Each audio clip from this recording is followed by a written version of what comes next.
with this example. And this is reality. I have seen my own relatives coming in and saying, you know what, just help me out with the 6,000. I've got this beautiful business proposal. I'm going to make money. I'll come and pay you back. And I've asked them this question over and over again. What do you have in your hands? If you really believe in this business proposal, why don't you sell your phone? Why don't you sell what you have? What about if I lose the money? So you don't believe in your own business. So to summarize, I would say that there are a lot of solutions there. I think one of the biggest challenges, it is just for us to be ready to access, to come up with proposals that are indeed bankable, believable, forecast. And if all of that is there should be no reason why small businesses cannot be supported adequately. Very much, Bresani. I just don't know if Prachiboye or Brabuna, you want to add to this, especially in the area of loans and from your own experience as businessmen. I think the reality of the situation, and I do work with various financial institutions. No financial institution wants their client to fail. Financial institutions pride themselves on being able to tell a story that we started with company X when they were at this scale. Look at them now, right? But what is it about those companies? Because a lot of those companies have transitioned from being SMEs into fairly significant players.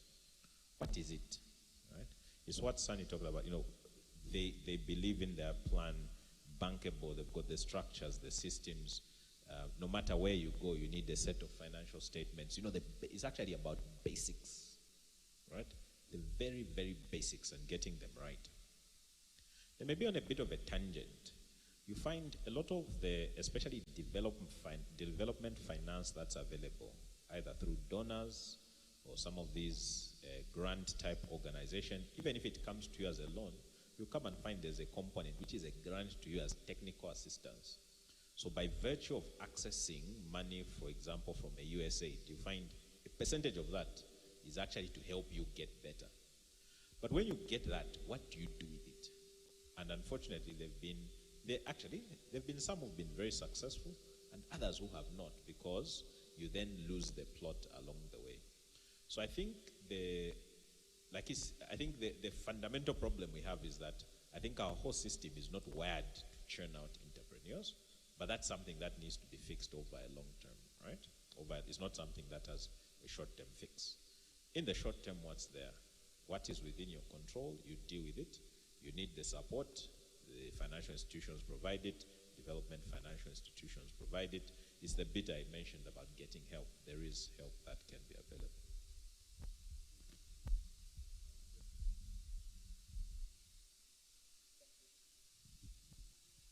Hello? I think I can see it says. Hello, thank you. I think from a practical point of view, and this is a personal view anyway, the first ingredient required in a business is not finance. The first ingredient required in a business is vision, and it's the entrepreneur being in the driving seat. An average vehicle has got 4 or 5 gears, forward and reverse. The first 3 gears must be gears that are pressed by the vision carrier. Gear 5 and 6 perhaps can be leveraged from a financial institution. And I give that as an illustration. When you are just taking off, unless you want it, you probably don't want to have so much what I call stress, because borrowing someone's money from gear 1 and gear 2 means that right there, you have to have almost everything in place. Most SMEs will not start with audited financials from day 1, and so on. So it's always the entrepreneur's DNA to be able to put something down in order to get this baby alive. I like what Pastor Sonny said. I'll give a practical example. When we were thinking of starting one or two of our businesses, we actually had to sell a house. I did my own numbers, and I asked myself, getting 5,000 kwacha per month from a tenant in a property that perhaps was 800, 900,000, what's the payback? You can do the numbers when you divide them simply. It's a very long time from now. And then I compared it with some other business I was trying to get into. And the same amount of money would be invested into some business, would be giving us 110,000 kwacha a month. The payback for that was 9 months. I could go to the bank and say, I'm going to keep my house, which, we are earning 5,000 kwacha a month. Give us a loan for 800,000 so that we can then be able to invest that and to be able to go after the 110,000 kwacha a month business. To me, it was a straightforward thing. I believed very strongly in that business that we're trying to chase. Therefore, being able to convert, and it's conversion, because you are converting one asset that you have into cash in order to finance a new business that you need. That can happen if you have assets. So before you go for the finance, think about what you have in your hands. Can you liquidate one thing in order for you to go after the other? And sometimes we become very attached to something that you started 5 years ago, 10 years ago. Even when it doesn't make mathematical sense, you want to keep to it. Have the spirit of being able to rethink through and go for the best opportunity. Some of the investments you have are actually holding your cash. The cash that you can use to be able to invest in better opportunities. Of course, liquidity issues being available in the market. If you don't have altogether an asset and you are starting from the beginning, I think the first thing that any financial institution is going to be able to look at is actually the vision that you have. Is it so crystal clear that you've even been able to translate it on paper, that you can articulate it to somebody? Have you actually gone on the ground and do you know what you're talking about? Nakonde as an example, or batteries. If a person asks you 2 questions and you are lost, you are at sea, it just says that, someone can't be able to come with their money on that boat with you. You'll be lost with them at sea with their money and you'll capsize. So get vision right. I always think that that's critical. Thank you. Thank you so much.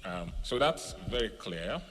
Entrepreneurial education, vision, and starting with your own capital and investing to the degree that you can before putting your business in shape, having the essentials that will make your business credible and investor friendly, so that when it's attractive to people, when they come and they see the papers and they see the essentials, they are willing to invest their money to complement what you already have as a startup. Okay, so I think that's clear. At this point, I have other questions though. I would have loved to ask about partnerships, because one thing that Brad Chibuye said was that we should not be afraid of forming partnerships. And I've had this discussed here and there, but we'll take a few questions from the audience. And if we still have time, I will give Bro Andrew Chibuye to just shed some light on how we can effectively do partnerships without people creating scenes where someone runs to Bishop to go and report the other one that I gave him money and now I can't tell this, and all the crises and the issues that happen because believers are coming together to try to do business together. Okay, so let's take a question from the audience. Yes, please.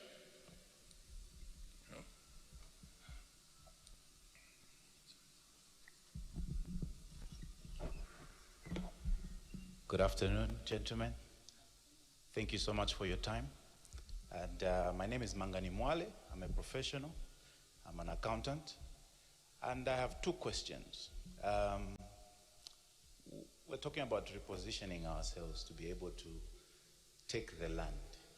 So just from a general question for all three, in terms of a professional who's coming into some significant amount of cash, in this specific environment, I would like to draw on the opinions or expertise of the gentlemen on the panel on what strategic sectors, can it be financial markets, real estate, that one can invest in to see a return for several years, so that you can have the capital base, like Mr. Bona had alluded to start something on your own, rather than just depend on that lump sum to do something, but where to put that so that it can grow in perpetuity.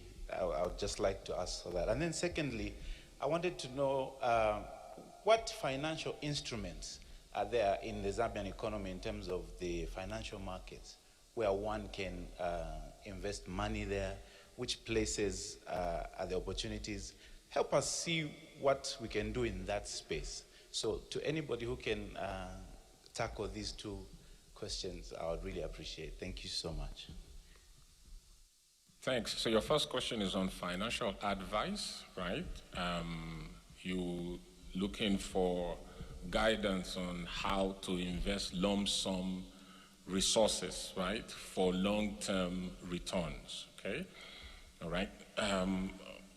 Sonny, you want to start? Yeah. Okay, let me start, yeah. So I'll answer this in two parts. So suppose you come, maybe 2 million or 3 million or 5 million comes into your hands, 500,000. What do you do with it? Now, let me start from the business side. Business side, my answer is I can't tell you. And it's a disappointing response. Because the only way that I can be able to tell you is when I sit down with you, I get to understand who you are, I understand where you have been, what are your skills, what have you been exposed to, and so on. Because I can tell you, everything can be a business. And anything that we look at today, it's a business. The pen you're holding there, it's a business. The chair you're sitting on, the perfume that you're wearing, everything. And there are people making money in almost anything. Whatever you see today, there is somebody who is running that business, and they're running it successfully. The biggest challenge that I have seen is where somebody sees somebody successful in a certain business, and immediately you get moved, like, I want to run with this. Look at where you have been. Some examples I always say is, remember, God does not send you to certain places or to wherever you have been just for nothing. It's for a purpose. If you go to Mwinilunga or to Solwezi today, you find pineapples are selling for 50 kwacha a bag. It is not just to look at it and say, oh, 50 kwacha a bag, I get home. Is there a business idea that is coming into your mind? If you go to Mongo, you find cashew nuts. You go to Eastern Province, you find mangoes all over the place going to West. Not everybody has gone there. Not everybody has seen that. Why did you go there? So there are certain things that maybe it's an uncle we had who was successful in certain things. We learned how they were making paint or soap or something. You were working in a certain company. So all of us, we've got our own stories. And it's learning from those stories, and then you start and say, I can run this business. Now, again, if you're starting with a huge amount and a lump sum, again, I would caution, be cautious that a lot of businesses, startups, a number of them, they struggle. So you don't get the entire amount and just put it in there unless you are prepared to lose it. And if you are prepared to lose it, you should consciously go in there to say, I'm going into this business, I'm putting in my whole heart, I am going in knowing that it's a risk. And if I lose it, I'm not going to commit suicide. I'm going in knowing it's a risk that I'm taking. Now, on the other side, there is also wealth management. I love, the parables that Jesus, taught us. A lot of those parables. Gave this one so much, gave this one so much. This one went and multiplied it and everything else, and the other one just put it and didn't do anything. And says, why didn't you put it in the bank?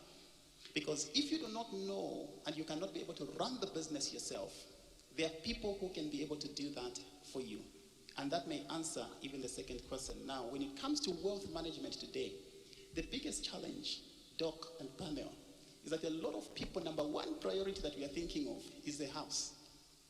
Especially here in Zambia and especially in most of developing countries, we think of real estate as in this is this is security. When I have, a house, then you know what? You do the maths.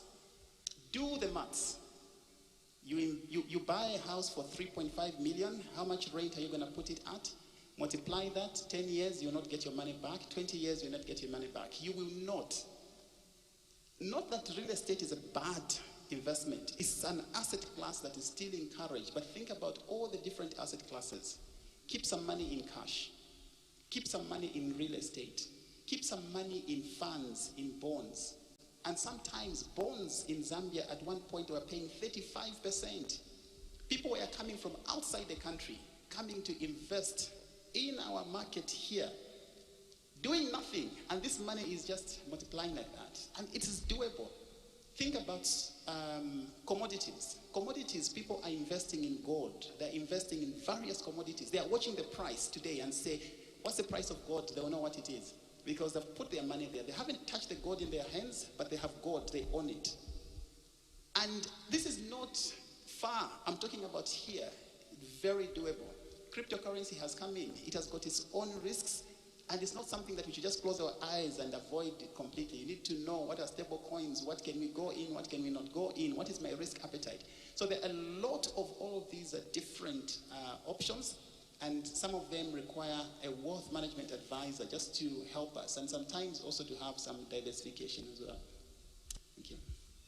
Thank you. Thank you so much. I think that's very comprehensive, and I'm hoping that you got one or two things from that. I will ask Brother Kashinga Brabona to talk about, and then Brother Chibu, you contribute as well, about partnerships. That was something that was raised during the sessions, and I think it excited people, and indeed, and the example that Brother Chibu that you gave, that people want to hold on to 100% of their investments or their companies. But which is better, to have 100% of 300,000 kwacha, of a 300,000 kwacha investment, or to have 50% of a 300 million investment because of partnership? Which one is better? And I think that was very inspiring. It will be great to throw some light on it. We're running out of time, but maybe after this, if we are still able to take one or two questions, we may, or we just end there till another time. But please, let's hear your views. Thank you. Thank you. I think the secret of every business person is realizing that oftentimes you don't have it all. You don't have all the skills in-house, and you don't have all the resources. I think for people of faith, partnership should be a much more easier concept. I'll use the illustration of tithing and offering. I came to the realization that that is actually a partnership we enter into with the Lord. For those who struggle in it, it comes down to the fact that sometimes you think that the money that you make from your job is all yours, and sometimes it feels as if it's very painful to let go of it, but actually you've not realized that God is your partner. First, the health that you have in order to be able to go after a business or a career is actually given by God.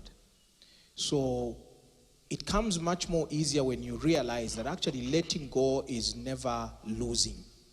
Sometimes letting go is actually acquiring more from others that are stronger than you in an area that you are not. So it comes down to that equation. How easy do you let go? For example, if you've come across 2 million kwachas and there is the 10% of tithe, 200,000 already, if you have nightmares over that, already you can see that it starts from that particular background. But once you get to realize, God always multiplies us, it's easier to even extend it beyond that and to realize that he has also given us people on earth with whom we can partner. To be very practical, the opportunities that we are looking at right now, some of which we have talked about, are extremely exciting Some of them are complex, some of them are logistically challenging, and you have to be able to enter with a partner. Find a partner that complements that area of, the blind spot that you have in order for you to be able to get ahead. I always go back into my networks for partnerships. I don't go, blue sky partnership, someone I don't know, been recommended by someone. You have to check out, the potential partners. By a certain level of life, you should have a network that you can be able to fall in for wisdom, for counsel, and then also for opportunity to bounce off ideas. So, for example, Brother Chibuye, I'll bounce off some ideas from him. I'll probably give him a call and say, look, I'm thinking of this idea. You or any of your network, colleagues, any chance that you could assist me. So here in the body of Christ, we must do more to be able to identify ourselves. We probably don't have very good idea who we are sitting next to or who attends the second service. They may just be the ZRI commissioner in that service. They could be, the World Bank representative. And so we must do more to be able to discover ourselves. Because within there are natural partnerships that can happen with a network that can give you a bit of an assessment on the credibility of people. But start from the network that you've got. And also, sometimes it's not necessarily partnering in order to obtain financing from someone. It could be partnering with someone to be mentored. That is an important area as well. Get mentored by someone. Don't be afraid to say, I don't know, but I'm very interested in what you are doing. Can I sit with you over a 3-year cycle and see how you do this? If it's a profession, it's even formalized. Get mentored by someone and then branch off. Or completely hook to that person if all things are aligned. So we must be open to that. I come back to the fact that we need to work more in partnerships as Zambians. Even to the point of what I would call value chain partnerships. I gave the example of if there's someone who makes uniforms in church. We may be looking for uniforms for our hospitality business.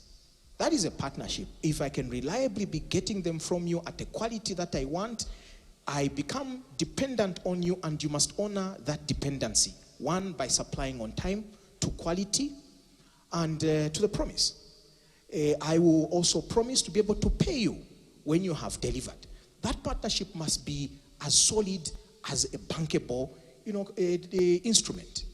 I must be able to sleep that you deliver. You must be able to sleep that I will be able to pay. Those are also partnerships. In fact, in the startup phase for an SME, the kind of partnerships you want are the ones that delay you paying cash immediately. One, you are starting up. And so you can't afford to buy everything cash. Your persona, credibility is the first thing that gets you into a partnership or not. If you got it right, no one even wants to talk about it. So here are just some basic issues: your credibility, your integrity, and then partner with people to reduce your cost of your business. Identify each other. Thank you. Thank you so much. So we have Chibuye will come up. We've been given additional 15 minutes by our elder, so we will take more questions. Well, Chibuye, could you address the part that has to do with making workable partnerships? There are challenges as well. I remember the question that you asked, what do you see? And we're not asking this question because we see problems, but because as much as we try to present opportunities to the audience, we also want to provide solutions so that as they take advantage of the opportunities, they step on solid grounds. How do you make partnerships work? As believers, as Christians, what advice would you give for believers who are planning to enter into partnerships, to run businesses and take advantage of the opportunities that we have, to do so in ways that will honor Christ and not become conflict reading, and people are going to court, people are going to bishop, people are spoiling the name of the church. How do we do that? Thank you. Thank you very much. So this question of partnerships, obviously, it starts from before. What are we trying to do? Are we aligned at that point, right? So if right from the start, we do not seem to have alignment on what we're trying to do, then it tells you, is this something that's sustainable? Bona has already given some practical examples. How familiar are you with the people that you're going to partnership with? Alignment around goals, objectives, and values as well, which is very important. Their value systems may dictate that, look, for us to get an assignment, we do what we have to do at all cost. It doesn't matter. Your value system, being a child of bread of life, we do only the right thing, if you know what I mean. Beyond are we aligned? Are we on the same page? I guess it also needs to be formalized. What are you agreeing to do? By when? And who is doing what? What responsibility does each carry? How will we review and assess how we are progressing and what is happening? All right? I guess challenges with businesses, it can be anywhere, right? Whether you're Christian, you're non-Christian, it doesn't matter. But what we're trying to do is avoid those situations, because then it just makes our lives a lot more complicated and the ultimate goal is not then achieved. But I think if you've got, and I think the questions that, some of the points that we discussed earlier about systems, processes, governance, I think also help to keep everyone honest. You have to remember that if you're doing this for you to be doing something at scale, you've probably incorporated a company. A company is a separate legal entity. Just because you are the founder, you are not the company, all right? So once that company has been set, you have an agreement in place, you've got a management in place, you've got a board in place. Do not put those things there simply to fulfill a requirement or to tick a box. Make sure that they are effective, because they provide the safety net that ensures that whatever has been agreed is then executed accordingly, right? You invest into having a competent board that is properly empowered, that keeps management, including if you are the person who is, you're a founder, both of you maybe are working in the business. It's a lot harder to do in practice than I may make it sound. But if again you're constantly thinking about how this business is going to become a legacy business, then the systems, processes, and governance structures that you put in place become fundamental and key to ensure that even those challenges that may arise, there's then a process through which they are resolved. So I think alignment in terms of goals and vision, as Brother Bona mentioned, is very important. Who the person is, value systems, making sure that those are aligned. Beyond that, what are you trying to do? What is your agreement in terms of how you're going to do it? Some partnerships are only for a season. You could go into a business, agree to exit. If you treat the business as a separate entity and you try and detach it, you're always looking at what's in the best interest of the business, then I think you have a better chance of going far. I think that's really great. Systems, processes, and governance. So it's not enough to say because we attend the same church. It's not enough to say because we belong to the same faith. There should be systems. There should be processes. We should do the right things the right way. Amen. All right, so we'll take a set of questions. I started with this side, so let me come this way. Yes, the sister in front. Please keep your hands up. Sister in front, the brother over there, and the sister here. I will take 3 at a time. And if you know who you want to answer the question, just also say so. If not, I can help distribute them. So we start with you. Yes. Mike here. Okay, I'm fine. starting here. After, then you come. Thank you very much. My question is quite basic. It's on entrepreneurs. Are they actually born or entrepreneurs are made? Because there are people who seem to do well in entrepreneurship and it seems to flow in their bloodline. And the people, no matter how they try, they don't just get it. So are they born or made? Then the other question is, how can a pastor full-time be effective at entrepreneurship? Thank you.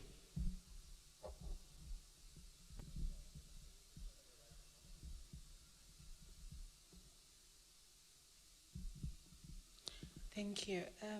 My question is equally basic. So for an aspiring entrepreneur such as myself who feels is not financially ready but has decided to give myself some time, probably maybe a year or two, to get myself ready, would it be too late, or would I miss out on the opportunities that I've seen that Mr. Kashinka was advising about? Would it be too late by that time, or what is your advice? What do I need to do now that will help me cover these opportunities and later maybe try to have them compensated by the next 2 years that I feel I would be ready financially? Thank you.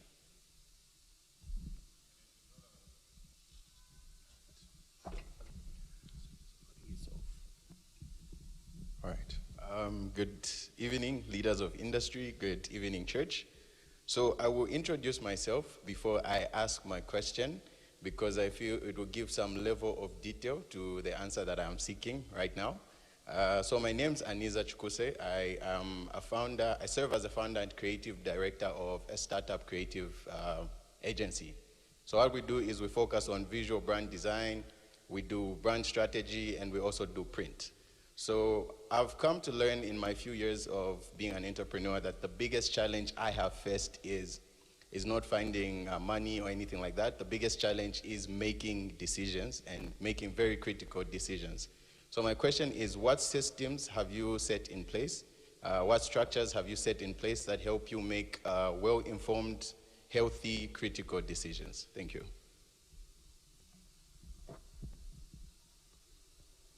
Thank you. So there are three groups.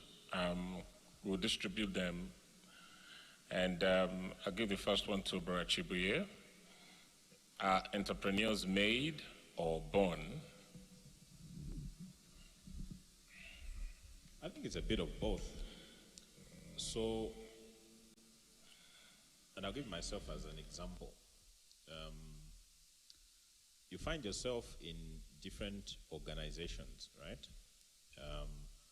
And by virtue of every organization is looking to grow, service clients, and deliver, excel, and move to the next level. You find, even as you interact with different people, right? There are those who entrepreneurship, business development, growth comes naturally. You don't need to say too much, and they run with it, okay? And they go, they fly. The others, it doesn't come as naturally. So in that respect, you can draw a conclusion that clearly one has an innate flair for entrepreneurship. Perhaps another does not. I mean, there are so many factors that may contribute. However, I think in the right sort of environment, with the right sort of incentives, the right sort of mentorship and guidance, everyone can grow their skills and their ability to whether create a business, to sell, or to in fact expand their entrepreneurial flair. I operate an organization where typically it's fairly structured in terms of what we do, but we still have to focus quite significantly on growth, bringing in new clients, servicing those clients, looking at what's new, what's emerging. And though not often considered an entrepreneurial type of environment, you do see the same sort of attributes of what do you need to be. Because what do you need to be to be a successful entrepreneur? You need to be solving a problem, right? Solving a problem and making money off solving that problem. That's how you turn your great idea into a business. So I think what I would say is there are those who have an innate flair, to whom it comes naturally, and there are those who don't. For those who don't, sometimes it's difficult, because everyone has got what their key strength is, right? There are people who are strong as technocrats and delivering. You give them, you win the assignment, you win the job, you give them, they'll deliver it. Their passion to go and win new work is not there, or it's not as pronounced as others. So not everyone has got this. I think it's a scale. Right? So everyone has probably got, and I think it was my reverend who used the example. Say, how is it that you are failing to sell your product, but yet perhaps when you were getting married, you managed to sell yourself to your partner, right? So I think it's like a spectrum.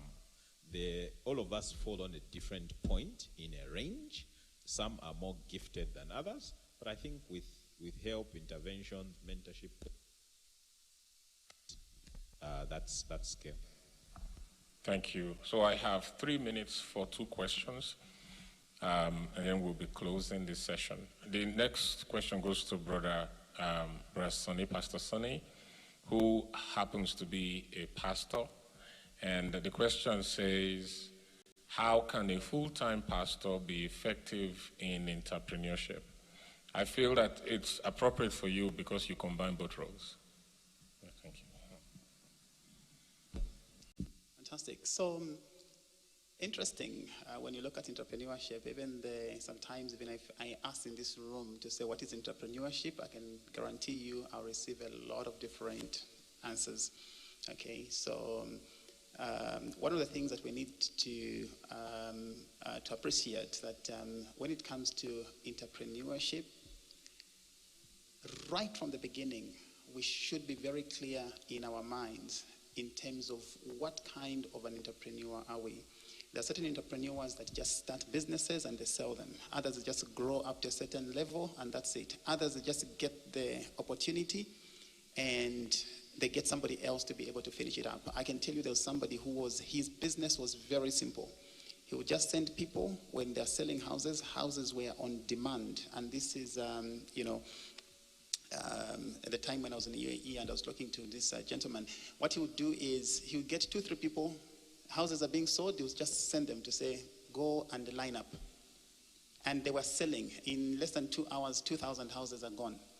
But because there are a lot of people who are not ready to stand on the queue and wait to buy, these 3 people would go there, buy 6 houses, 10 houses, 4 houses, with checks without money in the bank.